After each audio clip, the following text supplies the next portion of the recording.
and the assistance of a number of organizations, but in particular, Operation Barbecue Relief, and the support of many corridor area restaurants. So how does an organization like the City of Cedar Rapids approach this daunting task? There has been great progress, but we also know there's work to do. As I said before, but I want to reiterate, it's by working with others. It's by receiving key resources from the community, all levels of government, federal, state, and local. And as I said, the support of so many within the Cedar Rapids community. We don't do it alone. We work with, we rely on, we receive support from others within our community, and for that we're extremely grateful. I've mentioned some of the things happening within the city. I'd like to emphasize that we appreciate our city crews as well as our partners as they continue to support our Cedar Rapids residents. With that, I'll introduce Mayor Pratt Hart.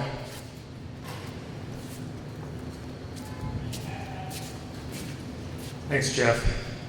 We have quite a few people who are going to be speaking today to provide really important updates and information, so I'm not going to take too much time, but I do think it's important for Cedar Rapids residents to know and understand that the entire City Council, the entire city team is working every day of the week on behalf of the community.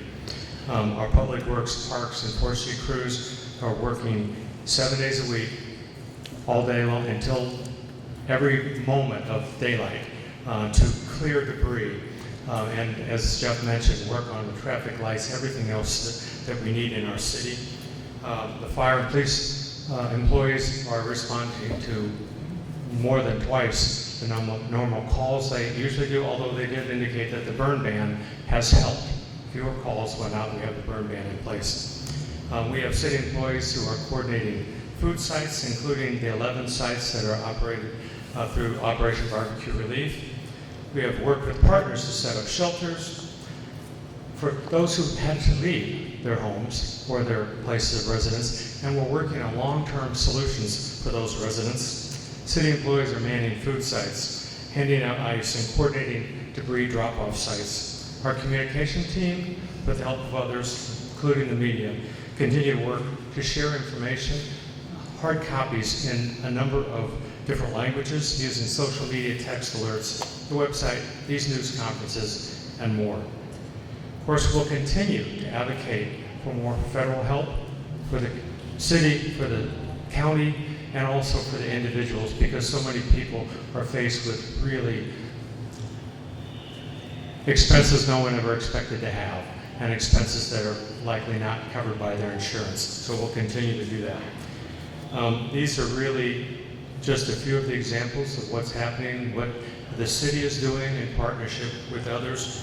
And I do want to tell these workers and everyone who's helping with this effort, thank you. I know you're doing this for the good of our community, and I really can't thank you enough, but please keep up your effort. So with that, I'll turn this over to Joel Schmidt with Alliant Energy. Thank you.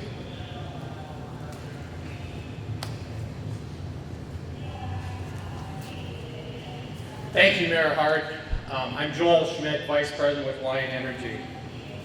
As we continue to see our city and the region around us regain power and vibrancy, I started thinking, 10 days ago, our lives, parts of our great state, the communities we love, live, and work in, were forever changed. Hurricane-force winds swept across Iowa, leaving a massive path of destruction behind. Debris from everything, trees, power poles, everything in between, simply destroyed. 250,000 Alliant Energy customers were without power across the state. Today, the majority of customers across the state have power available to them again. For Lynn County, the epicenter of this storm, the damage was immense. With almost all of our customers in the county, more than 96,000, were initially without power. As of 6 a.m. this morning, More than 77% of our customers in Lynn County have had power restored to them, but we are not done. Approximately 21,000 customers as of this morning were still without power. And some of these customers live in homes, have businesses, or operate farms, and their property has sustained such damage it is unsafe to restore power at this time. We have made progress every day in Lynn County. Yesterday, we made power available to 9,882 customers. 7,487 of those customers were in the Cedar Rapids area. We're doing all we can to quickly and safely make power available to each and every home, and we will. Collectively, our crews have replaced more than 3,000 power poles across the state.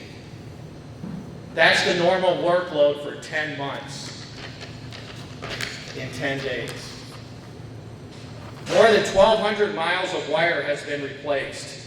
That's the equivalent of going from the Mississippi River to the Missouri River and back.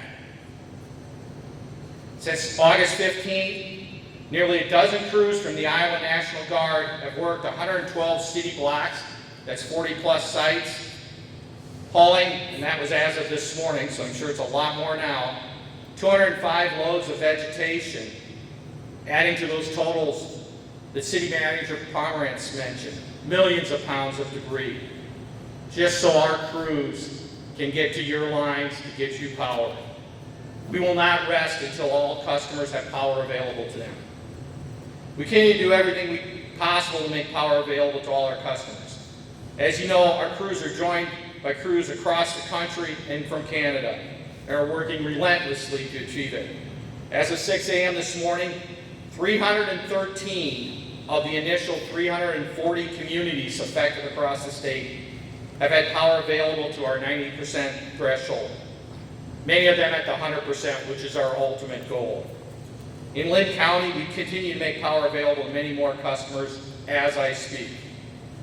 As we enter these final restoration efforts from the power sector, many of the customers still without power happen to be some of the most complex and hardest to restore.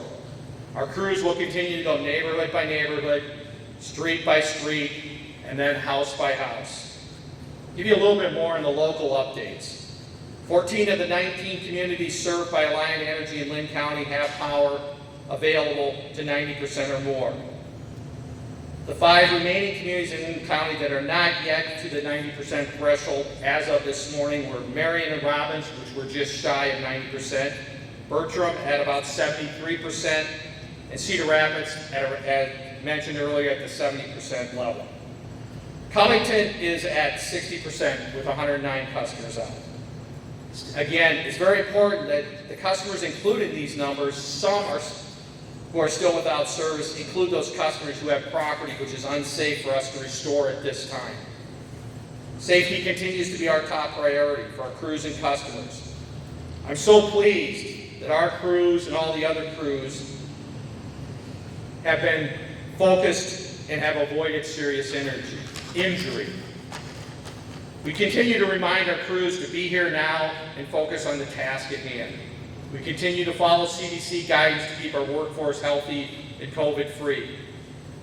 We will continue to update estimated response times on our website, and we appreciate the media and other that are utilizing this website, as well as customers utilizing our My Account application. I would like to close on a safety note. As I mentioned yesterday, we are hearing that electricians are connecting the service wire that comes from our wires to the pole at the top of your meter box. They should not be doing this. That is something that for safety reasons only Alliant Energy should be doing. We will connect customer homes to the grid. Customers, however, will need to hire an electrician to work on their meter box or pole attachment if it is damaged. This is an ever-changing situation, and we greatly appreciate your patience and understanding, and support of our crews and the crews who have traveled here to help. Your continued encouragement and kind gestures to our crews make a huge difference. Everything from offering cold drinks and food to volunteering to do their laundry, cheering them on when they arrive on your street, to your kind offers and messages on social media.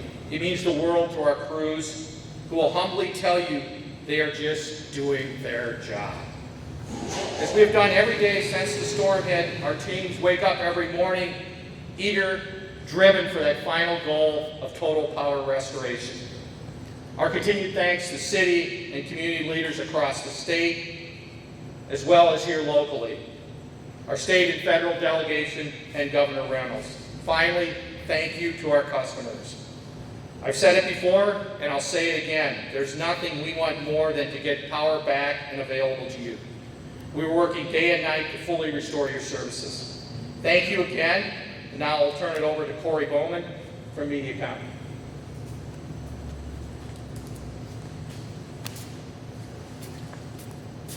All right, good afternoon. My name is Corey Bowman with MediaCom. I'm the area director.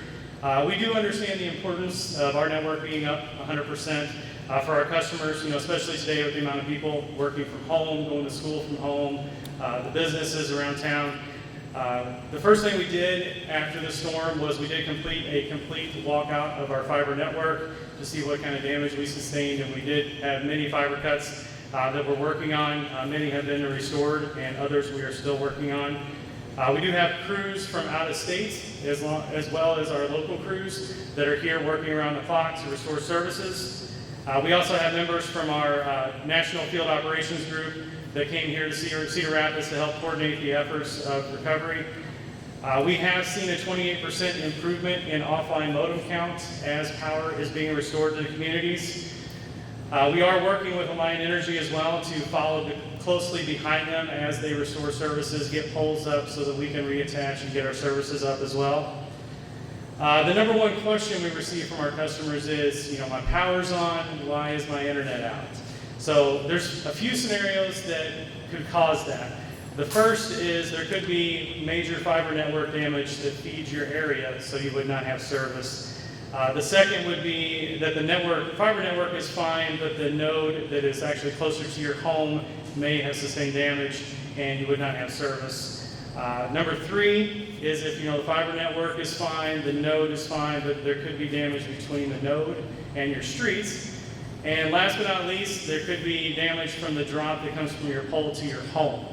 And that's the key when we need residents, customers to inform us that if your drop is down from the pole to your home, you need to let us know, and you can call us at 855-MEDIACOM, which is 855-633-4226, or you can use our mobile care app or go to our website.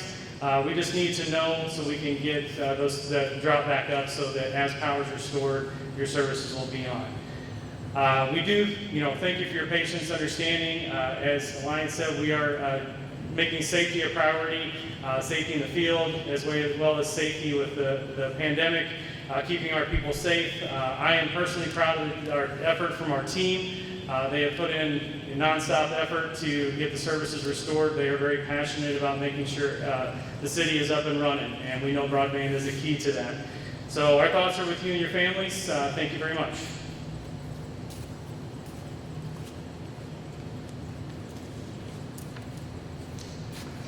Good afternoon, Jen Winter, the city's Public Works Director.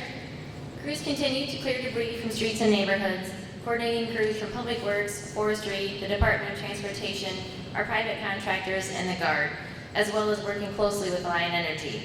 As of on Tuesday alone, we collected over 22,000 truckloads of debris, bringing our total to almost 10,000 truckloads, or 22,000 tons of material, which is equal to nearly 44 million pounds of debris that we have already hauled away, and we still know that we have only just begun.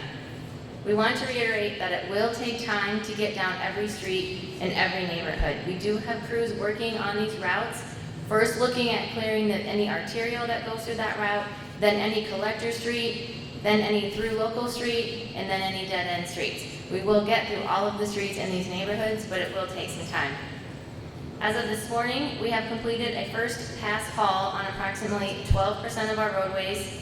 We have approximately 58% of these roads prepped for hauling, and approximately 30% of these roads are currently in progress.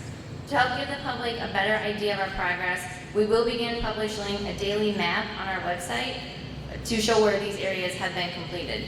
You can find this information on our website at cedar-rapids.org. While we are not able to predict exactly when we will be on specific streets within these neighborhoods, we hope that this map will provide residents with a general idea of our progress. Yesterday, we asked residents to help give our trucks room by removing vehicles that were parked in the street. If you need to park on the street, we have asked residents to voluntarily follow our odd-even rule. Park on the odd address side of the street on odd calendar days, and park on the even address side of the street on even calendar days. We still have several hundred trucks moving throughout the city, and reducing vehicles parked on the road will help us clear as much debris as we can from your neighborhood when we do get there. Regarding our traffic signals, as Jeff mentioned, we have now re-energized 151 of our 191 signals. Since yesterday, we have added Wiley, Center Point Road, and the Boysen Road corridors back online. We do believe we are still on track to get all remaining signals online by the end of the week. Our sign crews also continue to replace critical roadway signage throughout the community, focusing first on our arterial network. We have replaced or repaired over 1,000 stop signs since the storm. Again, we want to thank our residents for slowing down at intersections and using caution as we replenish our signals and signage as you move about the community. We also still want to thank you very much for your cooperation. We understand that this situation has been difficult and inconvenient for everyone, and we greatly appreciate everyone's efforts in this process. Thank you.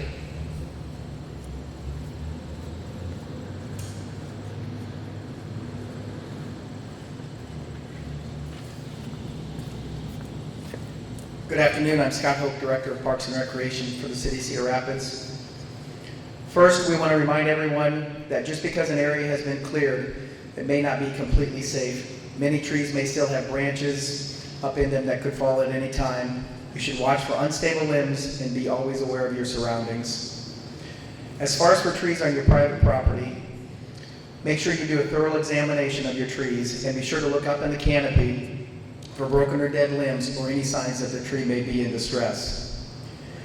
And even though a tree services has come and removed the hanging branches, it doesn't necessarily mean that the tree will survive long term.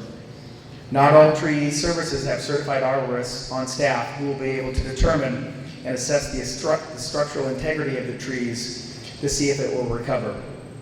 Residents are encouraged to call a certified arborist to assess the impacted trees. Tips for finding certified arborists are provided on the forestry pages on the city's website. We will also be doing the same assessment for city street trees over the next several months. And we could remove trees that are currently standing because they're a threat and cannot survive long term. Finally, we are getting questions about when the parks are reopening. Our park staff has begun working on this process as they have moved away from helping the streets and Public Works Department clearing of the street trees that were down.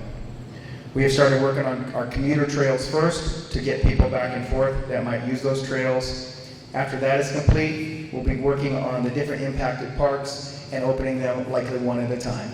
Thank you.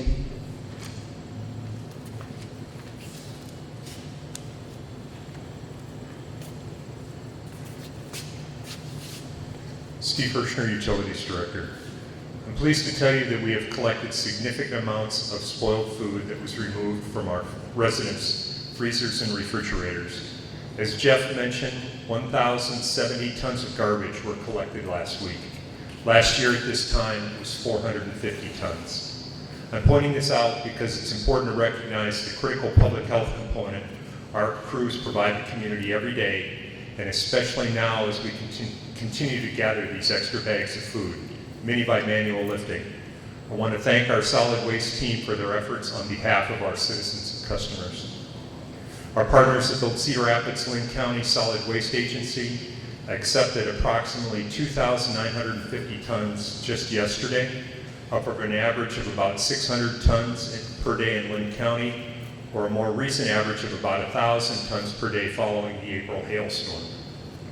We are anxious to resume collection of customers' Kirby and Yardie carts. As a reminder, recycling collection will start again next week, and yard waste will be collected again starting the week of Monday, August 31st. We continue to collect carts from the street and not the alley at this time. Customers are always welcome to use our extra recycling program. Place any extra items that don't fit into your cart in a cardboard box, approximately 2 by 3 feet by 2 feet. On collection days, crews will take the cardboard box and any recycling items inside. Thank you. Next, Wayne German, Police Chief.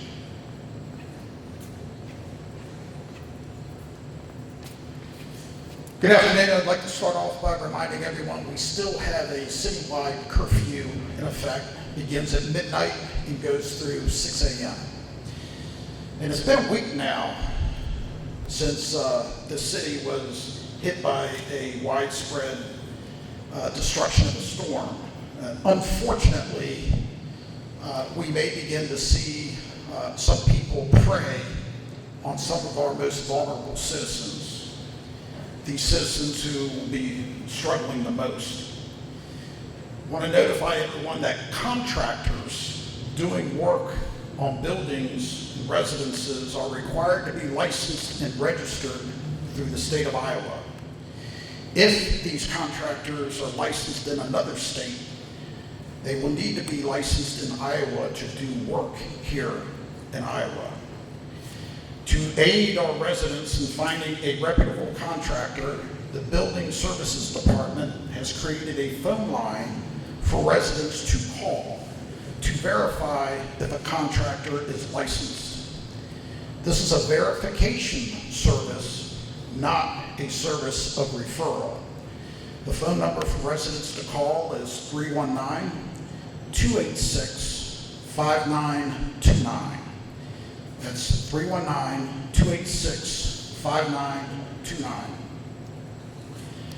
We'd like to recommend that residents get multiple estimates before they have the work performed and make sure, again, that the contractor is licensed and has insurance. Some of these storm chasers, again, prey on those that have been impacted by our disaster. They will often go door to door trying to convince victims to hire them for cleanup and repair work on the spot. We recommend that residents try to deal with local businesses if at all possible and to avoid attempts at the hard sell that are used by some of these outfits. We recommend that residents check out and review different contractors before signing any contract or pay any money. Request local references and talk to these contractors. We recommend that residents check with the Better Business Bureau and also check for complaints with the Iowa Attorney General's office. Residents may often go to Iowa courts online to see if a contractor has been sued by unsatisfied customers, or if the contractor has sued customers. In Iowa, residents may report scammers to the Consumer Division of the Iowa Attorney General's office at the following phone number. This number is 1-888-777-4590. 1-888-777-4590. Residents may also file a complaint through the Iowa Attorney General's office website, which is iowaattorneygeneral.gov. I'd also like to take a moment to discuss traffic accidents. Since the storm, we've had 240 traffic accidents in Cedar Rapids through midnight last night. We are continuing to ask motorists to be vigilant and drive slowly through the neighborhoods, especially where there are large debris piles, so we can avoid accidents or pedestrians outside working on their residence. We have not had any major accidents thus far, but we'd like to continue to get the safety message out for everyone. And lastly, I want to express my appreciation and gratitude to to this entire community and also all the members of our city departments, utility workers, and various social service workers, and all other employees who have been assisting the city to get us through this time. Since the storm has hit through midnight last night, police officers from the Cedar Rapids Police Department have responded to 4,603 calls for service. So my appreciation goes out to the men and women of the Cedar Rapids Police Department. Thank you for your continued service. And now I'd like to introduce the Director of Community Development, Jennifer Pratt.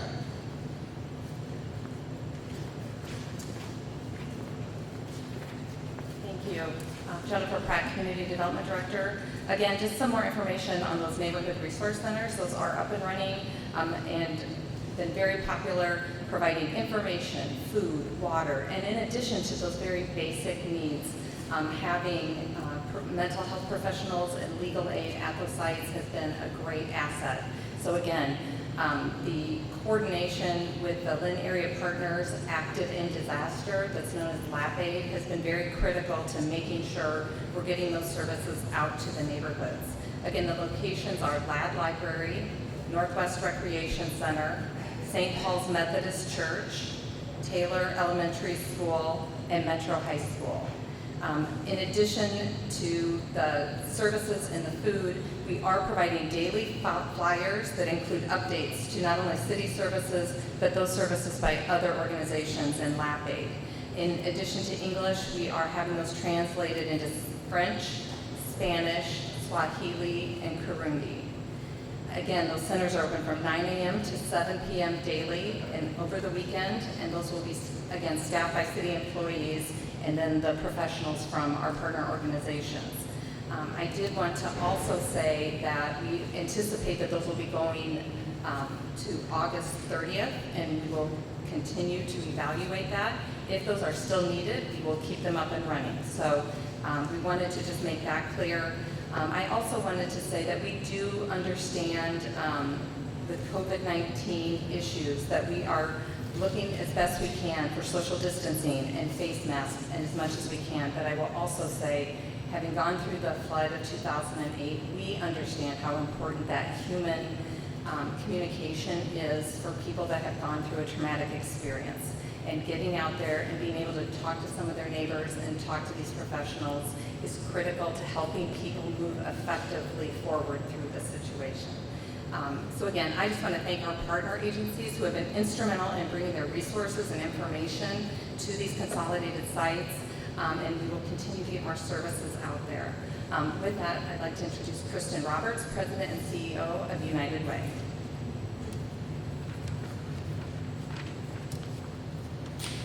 I'm just going to expand a little bit upon what Jennifer Pratt just talked about. LAP Aid, Lynn Area Partners Active in Disaster. Many people don't know of this collaboration that we have. We have been working since the middle of last week, and it's a collaboration of over 50 different organizations, municipalities, faith-based organizations, and we all come together to be able to effectively create active solutions to the problems that our community has. We meet daily, and we are, again, talking about those problems and challenges that we have and creating those solutions. The City Resource Centers is an example of what we were able to come up with. We also talked about recently generators and how can we get those generators out to people, and we collectively brought our knowledge together and were able to make a plan to bring it to fruition.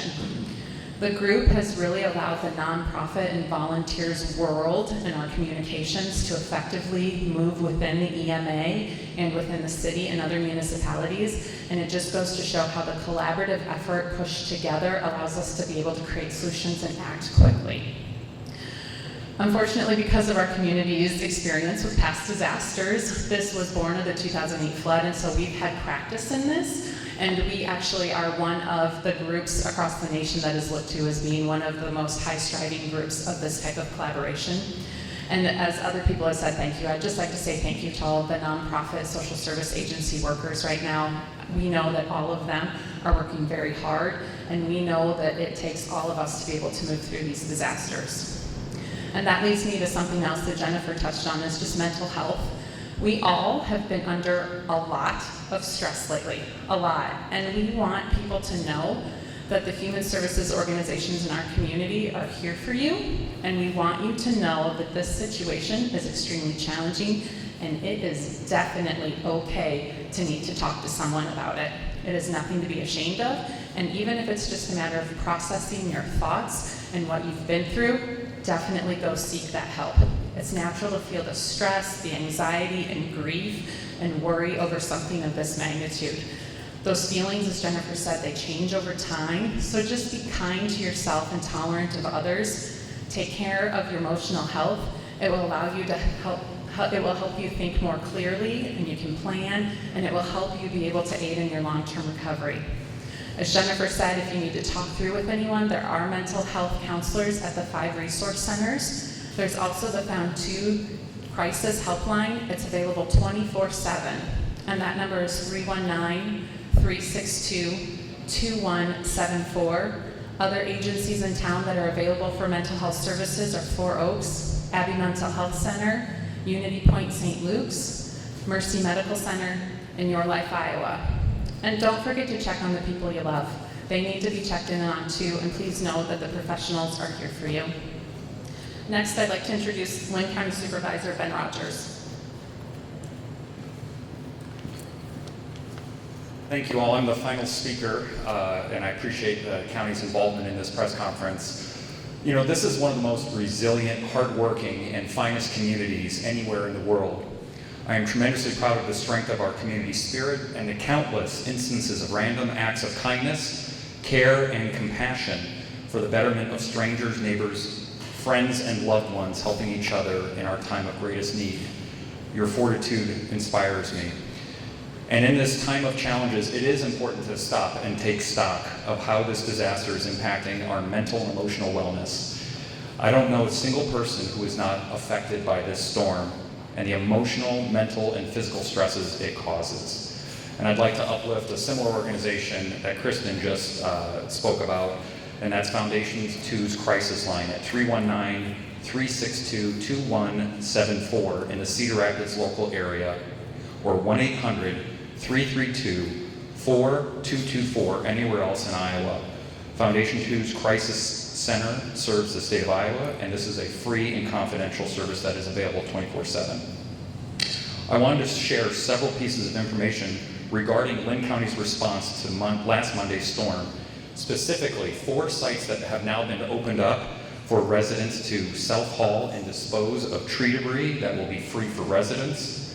Lynn County allowing burning of tree and other organic debris in rural sections of Lynn County.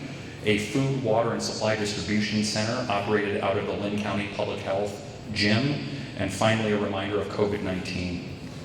So on Monday, August 17th, the Lynn County Board of Supervisors contracted with a specialized natural disaster recovery company, Ceres Environmental Services Incorporated, to assist the county in the collection and disposal of storm-generated organic debris in unincorporated Lynn County. Ceres will make several passes through neighborhoods in these areas, and we realize many residents are eager to have their debris hauled away. In addition, the county has identified 4 self-haul drop-off sites for rural residents to use to dispose of their organic storm debris. There is no charge to residents to drop off their organic storm debris at these locations. Residents can also drop off their storm-generated debris at the 2 solid waste agency sites. Details on the drop-off locations are as follows and can be located on our website, www.lynncounty.org/storm.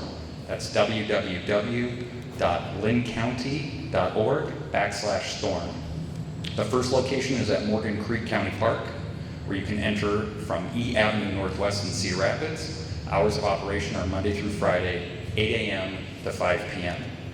The second location is Mount Vernon Secondary Road Shop, 788 Cedar River Road, Mount Vernon. Hours of operation Monday through Friday, 6 a.m. to 4:30 p.m. The third is Whittier Secondary Road Shop, 721 County Home Road, Springville. Hours of operation Monday through Friday, 6 a.m. to 4:30 p.m. And opened just today is the 4th location, Dow's Farm, enter off Mount Vernon Road across from the Lighthouse and Edith Lucille restaurants. Hours of operation, Monday through Friday, 8 a.m. till 5 p.m. And we will announce any additional land openings on that website, lynncounty.org/storm. Ceres Environmental Services will coordinate debris removal with Lynn County secondary roads. Our secondary roads department's focus will shift now to replacing over 5,000 damaged or missing road signs throughout the county. Last Wednesday, the Lynn County Board of Supervisors suspended permit requirements for open burning of tree and other organic debris in rural unincorporated sections of Lynn County, including within the half-mile buffer of an incorporated city. As a reminder, we are allowing residents to burn on their property organic debris that is from their property. We are receiving complaints of large-scale burning occurring from multiple residents consolidating their debris on farm fields or private property.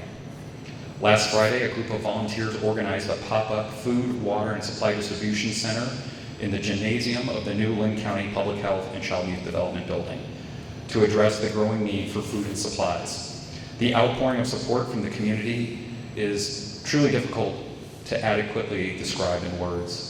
Close to 500 individual trips were made by volunteers out into the community to deliver food, water, toiletry supplies, baby diapers, wipes, foods, and other resources. This incredible effort was created by, organized, and coordinated by volunteers, including 2 Lynn County Fellowship interns, Michelle Kumar and Kevin Drehos. This operation is still delivering supplies, and we're evaluating how best to transition from delivering immediate needs to assisting individuals and families with more long-term needs once they are situated. And lastly, on behalf of Lynn County Public Health, I'd like to address COVID-19 is very much a reality, although it's not the primary focus, and that is completely understandable. As of this morning, Lynn County Public Health has reported 2,584 positive cases with 206 active cases. 19 residents are currently hospitalized with COVID-19 and 6 are on ventilators. Our community's positivity rate is currently at 7%, and we have unfortunately lost 88 citizens to this virus. We all recognize that our primary focus is recovering from the storm, but please be a good neighbor to others by wearing a mask when you are out in public and practicing social distancing. Thank you.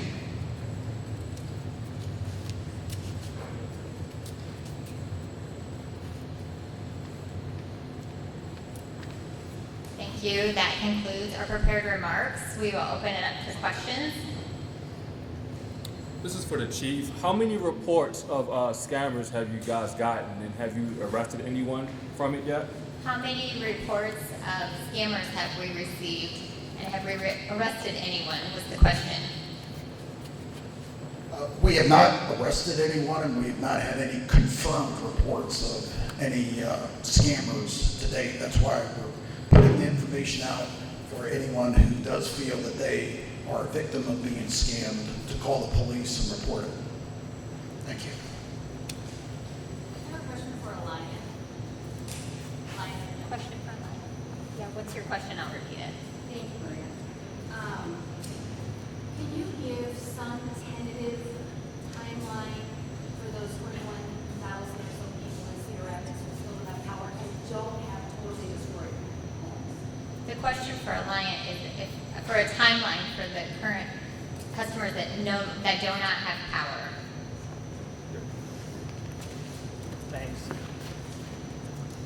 Thanks. So I'll paraphrase it. I think there are pieces. Basically, for those still not without power and not necessarily those that have the other unsafe. It's 21. At the beginning of today, it was 21,000 in Lynn County. The Cedar Rapids number was, I think, 18 something. Just for clarity, it's getting harder. We're going through it, so we're thinking this weekend. But it's we're working through it. That's why we're going to continue to update every day and stay on the websites. A lot of the work we get accumulated towards the end of the day, given how many crews are out there. Thank you. And for the people whose homes are so damaged it's unsafe, what is being done with them? Do they have support from the county to even shelter, or what's Everybody here, and I think beyond, has been trying to work on that issue. We're trying to get a hold of that. Our normal process is obviously to be informing the customers. We're doing the best we can. But again, we've got crews from all over. We're working that process, trying to make sure we're reaching out. So again, I think as this press conference opened, it's really about how big is your team and all the other people. So I'm looking across at a lot of friends. We're trying to figure out ways to work through that and just make sure resources are available. And we're trying to let anybody know when we come across those situations, the customer especially. Just to be clear, for the people watching online, that question of that was the customers that are currently without power or their homes are unsafe. Do we have additional questions? I have a question about anybody who can talk about FEMA. I don't know. The question is about FEMA. Sure. So I just talked to John Mills at FEMA, and he said, I know we don't yet have that personal assistance approved by the president. The president said yesterday, we seem to say, get it done. Mayor Pratt urged him to get it done, and he validated that. But John Mills says something I haven't heard before, that some counties, these disasters that are so bad, they can prioritize 1 or 2 counties before that PA, that disaster assistance is complete. Can you predict that maybe we get faster? The question was, in summary, if FEMA officials, if there's any way that we can get the assistance in Cedar Rapids fast-tracked.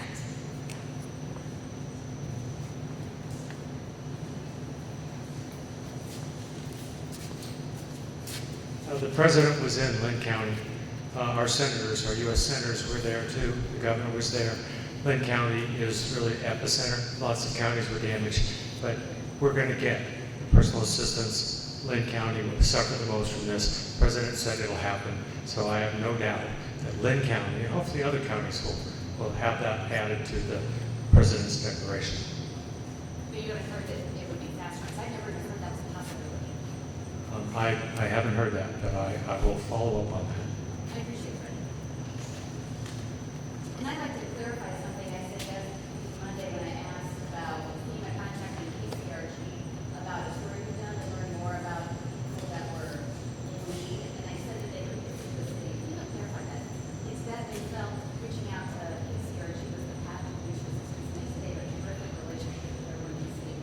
Could you please expand upon how FEMA is supporting Cedar Rapids and Lynn County? Even though we just got that presidential disaster declaration Monday, they can actually help you move forward. Beth was just mentioning a clarification of a statement that was made at a press conference previously about the FEMA calling KCRG because they were not able to get a hold of anyone at the city, and clarifying that a FEMA official did say that that actually was not the case. So maybe if Jeff, you want to talk about that further? We just appreciate the clarification. And as the City of Cedar Rapids, we have established a very, very close working relationship, as I think everybody knows.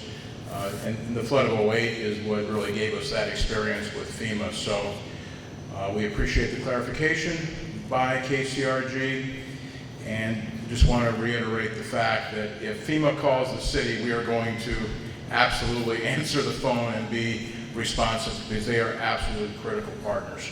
But thank you for bringing that up, Beth. We do appreciate it. As far as our ongoing and our new relationship with FEMA on the derecho, Chief, you want to make some comments on that? Thank you. So really the answer would be a variety of ways. Director Gaynor was here on, I'm losing track of my days, Monday I believe it was, and with the governor's office, with the governor herself, the governor's staff, as well as Iowa Homeland Security. So we took them through a tour of mostly concentrated on the west side. This time we take it through the governor through the east side of Cedar Rapids last week. But met with, like I said, Director Gaynor and 3 other members of his staff, the director out of the Kansas City office, and then 2 others. Even prior to that, some of the communications that we've had, that I know that we had FEMA on the ground initially doing some preliminary surveys, and our primary mode of contact up through FEMA really is indirect at the start of an incident. We work with our local emergency management agency and with the state Homeland Security, and then they've got the tighter connection with FEMA. So we get through the emergency response portion, and then we move on to the recovery efforts and that type of stuff. And then in addition to that, I know that we have a couple of FEMA representatives here today meeting with our finance department as well as our building services department, really dialing in on those damage assessments. Quick follow-up on that. You know, there is an exception to getting more support without having a disaster declaration. But that has to come from that regional office out of Kansas City, because that's our regional office for FEMA. Was there ever a push to try to get that to happen? I cannot speak to that directly because that's mostly through an emergency management function, and I'm not sure that answer, but let me follow through up on that with you, for you. Okay.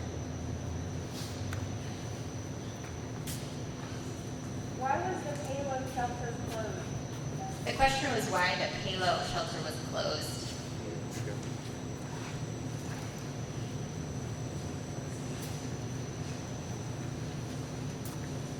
The Palo shelter was technically not closed. It was the folks wanted to be closer to the resources of Cedar Rapids, and for many of them closer to their homes.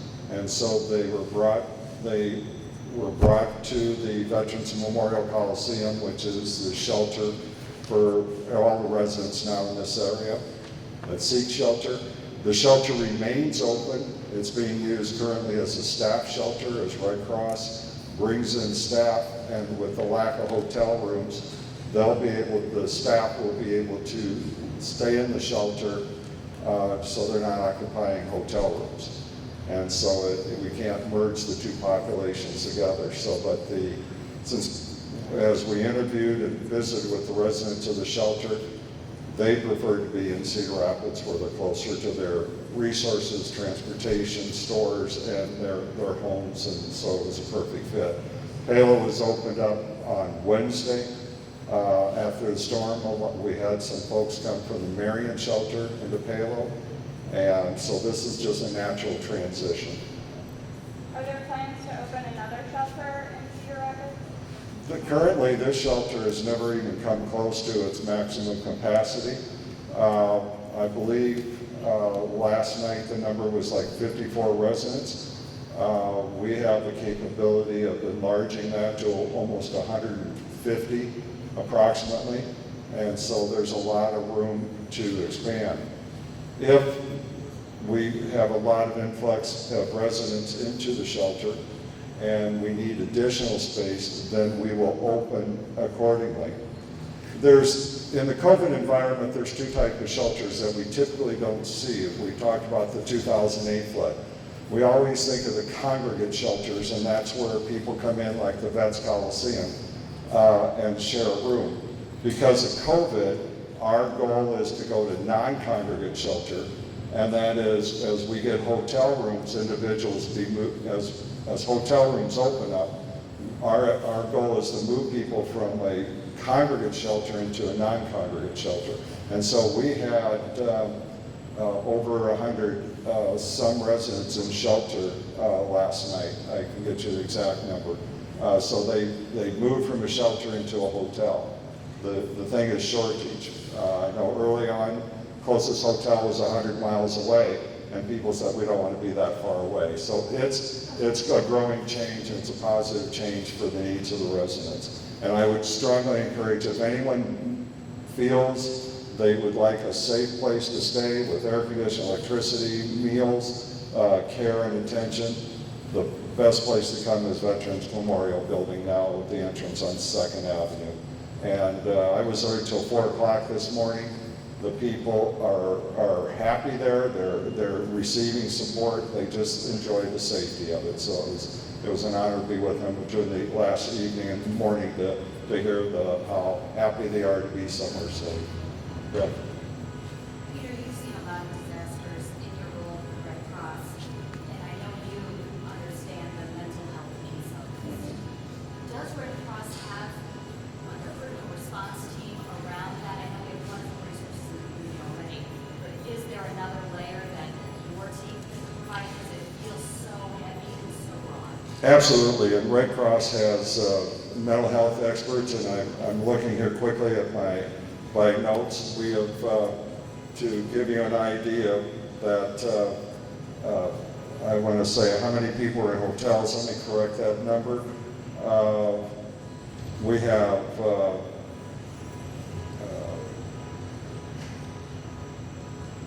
I'll get back to the number, but we do have mental health services, and we've done over, I think it's over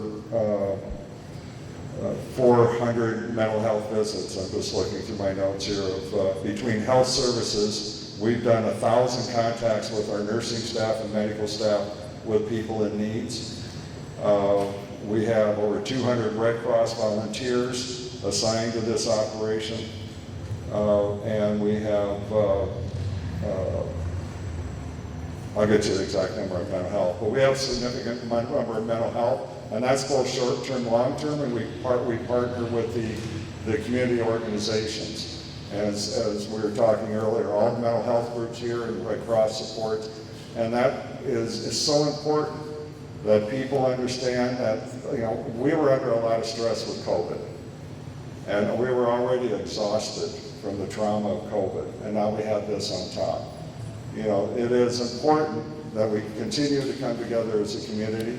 It is important that we lean on each other to get support, and it's important that we give people extra level of forgiveness as they lose their temper, as they get frustrated and angry, because tomorrow might be your day, and someone needs to help you out. So it's Iowa's strong, Cedar Rapids is strong, it's a strong community. And as we learned in the 2008 flood, we'll get through it together. We just have to work together to get there. Thank you. This question is for Jennifer.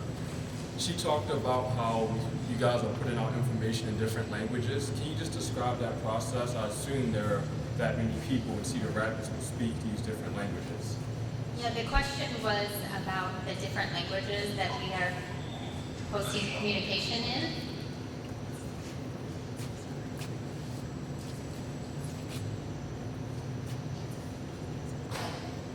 Yes, we are actually contracting for that with Hands Off, so the same service that we're using here, contracting with them to get those translated.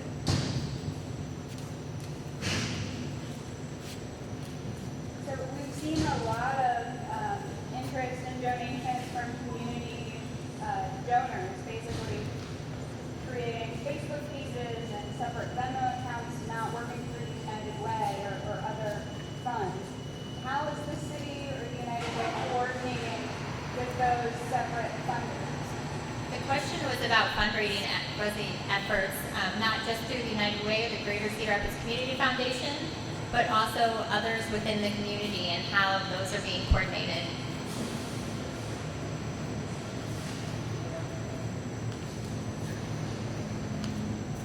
Is your question how we are working with them, or how, could you clarify a little bit? Yeah, so is there coordination happening with, I think a lot of us have seen there's big warehouses of some of these groups who seem to be working separately, but is there coordination happening either through the United Way or through the city so that those donations get to the community? So over the weekend, the Lap Aid coordinated and received the donation of a 10,000 square foot warehouse, in which the donations that we received, we are putting towards that place right now.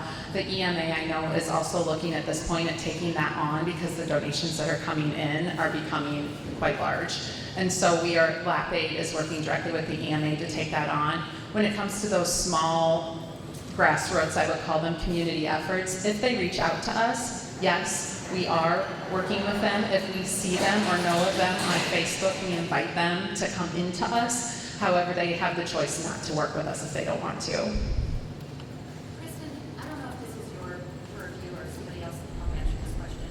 21,000 watt electricity in Lynn County, focusing on that area specifically, is there a systematic way someone is checking on those who are especially vulnerable and still don't have power, because we're still getting people reaching out to us, and that's not our job? I think part of the reason the resource centers were set up where they're set up was because of knowing where low-income areas in our community are, where vulnerable populations live, where elderly live. So those resource centers were set up there on purpose. I would also say, I know that there are many other agencies, for instance, Heritage, they're checking in with their elderly population. So all of the social services are working within the populations that they work with, and that's where lap aid comes in, where then we can make sure that we're not duplicating efforts. Is there a systematic whole apartment complexes are saying, we're getting sporadic people to help us, but we can't plug in our own? From my understanding, and Jennifer, you could say differently, my understanding is that we are reaching out to those populations in those specific instances, whether it's an apartment complex or a specific population.